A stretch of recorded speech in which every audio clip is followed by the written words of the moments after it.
ఎక్కువ కామంతో ఉన్నటువంటి పురుషుడు ఎట్లా ప్రవర్తిస్తే ఎక్కువ రోజులు జీవించడం, మంచి జీవితాన్ని తను అనుభవించి మంచి గొప్ప శక్తి సంపన్నులు, దాదాపు మినిస్టర్లు, ప్రధానమంత్రులు, ఇంజనీర్లు, డాక్టర్లు ఇట్లాంటి వాళ్ళు పుడుతున్నారు పిల్లలు.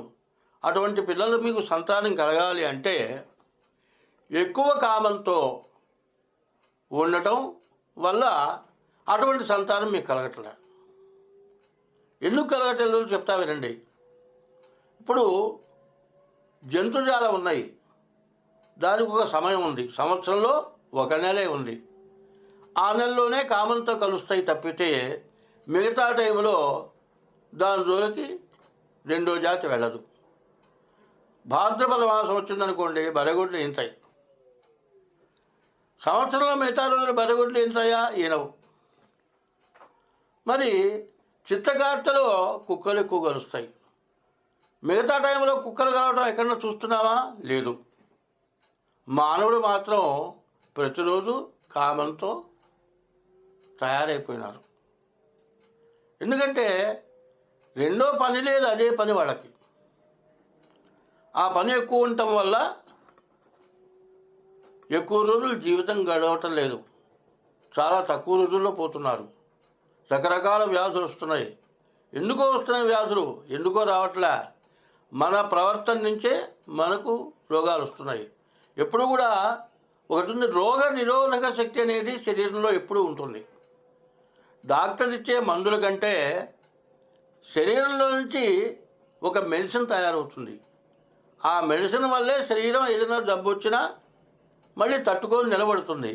ఎట్లా నిలబడుతుంది? కుక్కకి కాలు విరిగిందండి, ఎవడు కట్టించడు.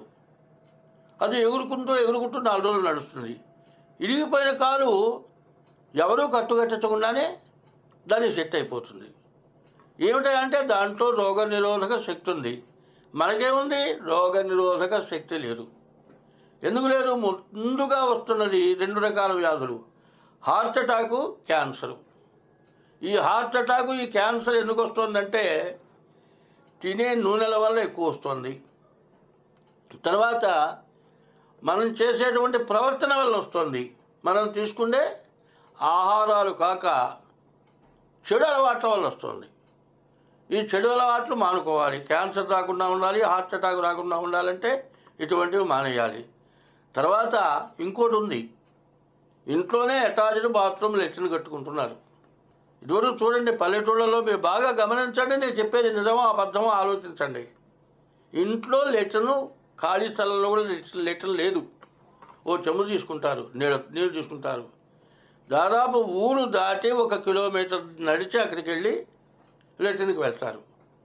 అప్పుడు ఏమవుతుంది? శరీరంలో అవయవాలని కూడా క్లియర్గా వస్తాయి. అప్పుడు ఫ్రీ మోషన్ అవుతుంది, శరీరం చెమట పడుతుంది.